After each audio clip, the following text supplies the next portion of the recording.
თქვენ სახელმწიფო უსაფრთხოების სამსახურიდან ხომ არ დაკავშირებიან? არა.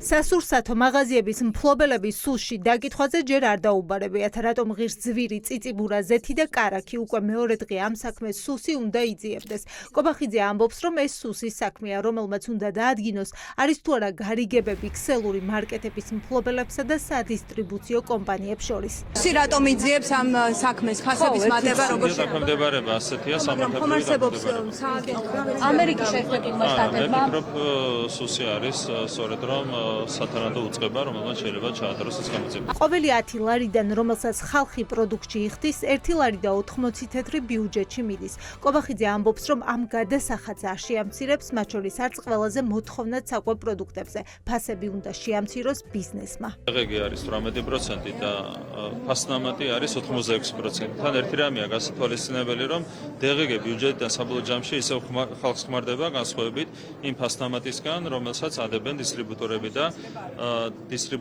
და შესაბამისი სუპერმარკეტების ქსელები. ეს უნდა იყოს გათვალისწინებული. ხო 86%-იანი ფასნამატის პირობებში რო საუბრობენ 18%-იანი დღეგეზე, ეს რა თქმა უნდა ღიმილის მომგვრელი. უკვე მეორე დღეა ქართული ოცნება ამტკიცებს, რომ საზღვარზე შემოსული პროდუქტი ვიდრე ის დახლამდე მოხვდება, 86% ძვირდება. ირკვევა, რომ ეს მონაცემები ეკონომიკის სამინისტრომ დათვალა. თუ ბიზნესი კარტერულ გარიგებაშია და თუ ბაზარზე არაადეკვატური ფასნამატით იყიდება პროდუქცია, მაშინ ეს კონკურენციის სააგენტოს უნდა შეესწავლა, თუმცა ირკვევა, რომ ამ წყების ხელმძღვანელმა ირაკლი ლექვინაძემ არაფერი არ იცის. არგლებში ჩვენ საქმეს ვაკეთებთ, ანუ ბაზრის მონიტორინგს ვახორციელებთ, რაც ნიშნავს, რომ ფასებთან ერთად კონკურენციის სათანადო პირობების არსებობას ვაფასებთ და ეს ანგარიშები ღიაა, შეგიძლიათ ჩვენ საიტზე ანგარიშები. კარტერული გარიგების მაგალითები და ფაქტები თუ გაქვთ თქვენ? მოკლეული. არ გვაქვს ამ ეტაპზე, ვერ დაგიდასტურებთ და ნუ ახლა მეტი კომენტარი მე მგონი. სააგენტო ეჭვობს, რომ ხელოვნურად ხდება ფასების ზრდა მაღაზიებში.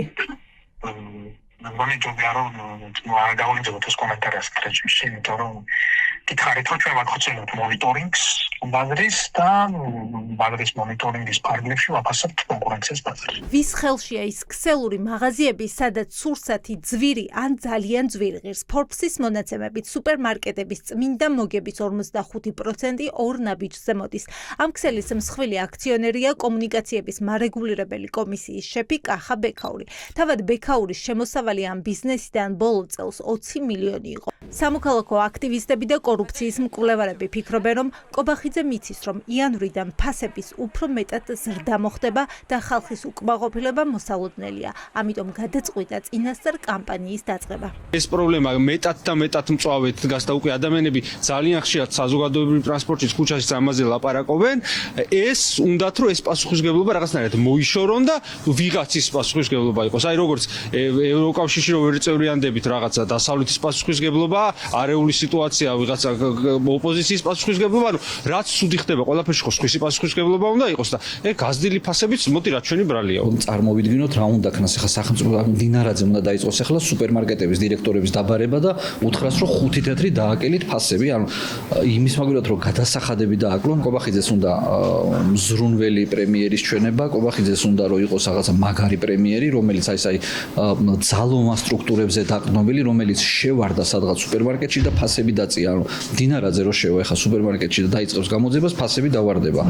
აი სრული ესე ქვეყანა დაინგრევა ბოლომდე. რა იწვევს ფასების ზრდას? ადგილობრივი მწარმოებლები გვიყვებიან, რომ მიზეზი კომპლექსურია. მათ შორის არ არის ახალისებული ადგილობრივი წარმოება და ქვეყნის პროდუქტებით მომარაგება იმპორტზე დგას. რაც არ უნდა საპოლიციო, ასე ვთქვათ, ზედამხედველობა დაწესდეს და რაც არ უნდა დაუშვათ იყოს ისეთი მკაცრი ზომები გატარებული, დაუწესონ კონკრეტული მარჟა მოგების ან რაღაცა ეგეთი პრინციპი, ეს თავისთავად ცხადია რეალურ სურათს გრძელვადიან პერიოდში, როგორც მინიმუმ ვერ შეცვლის. თავისუფალი ბიზნეს გარემოს შექმნა ჭირდება, სამართლიანი, ასე ვთქვათ, სასამართლოს ჩამოყალიბება, ნდობის ფაქტორი იმისათვის, რომ ინვესტიციები გაიზარდოს და ქვეყნის ეკონომიკა მართლაც გაჯანსაღდეს და ამის შემდგომ უკვე გრძელვადიან პერიოდში თავისთავად ცხადია, როდესაც ჩვენ არ ვიქნებით მხოლოდ იმპორტზე დამოკიდებული, გაჯანსაღდება ეკონომიკა და ფასებიც იქნება სტაბილური. ქართული ოცნება სამართლებრივ პასუხისგებას უანონსებს ყველას ვინც ფასებს ხელოვნურად ზრდიდა, არ არის გამორიცხული შეთანხმების კვალი ოცნების ყოფილ მაღალჩინოსნებამდე მივიდეს. საინტერესოა,